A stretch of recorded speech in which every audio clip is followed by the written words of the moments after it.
Jenny yung pangalan mo. Opo. Jenny, ano, Garcia. baka hindi marinig eh. Garcia po. Ano no? Garcia. Oh, Jenny Garcia. Okay. Parang, okay, magandang hapon mga katugon, ano? Kasi ngayon nakita ko si Jenny Garcia, nagbebenta ng sampagita. Okay, so nawa naman ako kasi umuulan. No, ito, nagpaalam naman ako na i-video natin kung sakasakali mayroong mabuting kalooban dyan na kahit pa paano matulungan natin si Jenny Garcia. Tama? Bali, saan ka nag-aaral? Sa ano po, Pugad Lawin High School. Okay, nag-aaral si Jenny sa Pugad Lawin High School. Saan located dyan? Banda po ninyo. Oh, Muñoz, ang layo nito ah. Okay, Muñoz si Jenny nag-aaral, tapos nakarating siya dito sa SM Mega Mall. Tama? SM Mega Mall. Pero hindi, paano ka nakarating dito? Ano po, bus po. Sumasakay po ako sa carousel. Okay, bali nagbabas ka, tapos just to sell that, ano? Tama ba? O talagang napadaan ka lang? Hindi po. Talagang bumiyahe po ako.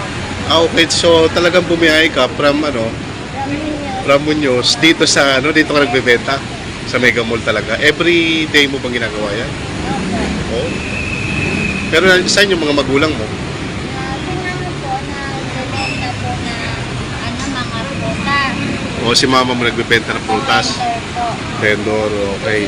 So parang ginagawa mo, gusto mo matulungan yung mama mo.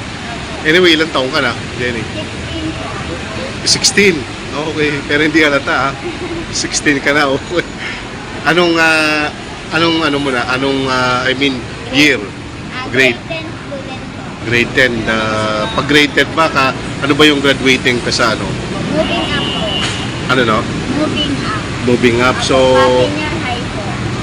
after ng ano ka, Moving up. Senior high. senior high school ka na, okay. 16 years old, okay.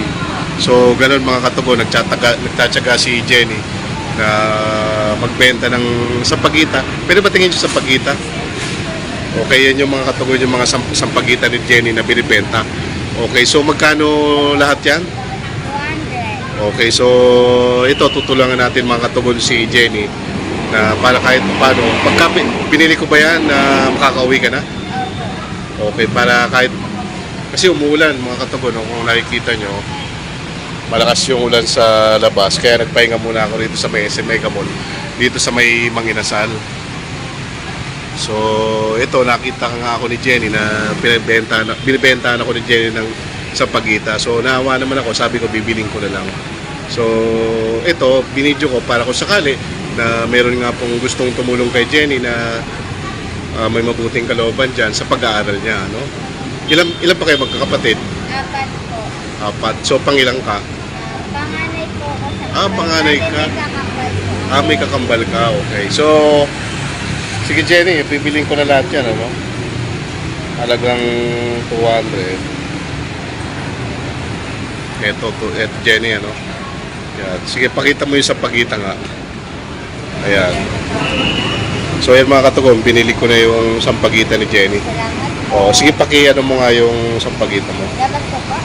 O. Ayan, okay. So, yan, okay. So, bali, kukuha lang ako ng konti, pero sa'yo pa rin yan, no?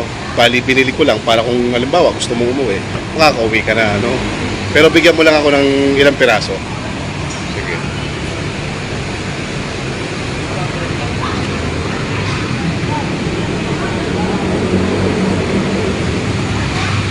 So, ayan mga katugon na hindi, sobrang dami na yan. So, ito lang yung ating kahit 3 piraso lang. So, it's up to you kung bibenta mo pa rin yan, no? Basta kahit paano, natulungan na rin kita, no? Na sa munting paraan natin na nakatulong para sa iyo, no? So, ano masasabi mo? Laking tulong na po po kasi kaya nakasunugan po kami. Kaya, Nasunugan pa kayo? Opo. Pero ngayon po, nakalipat na po kami sa bahay.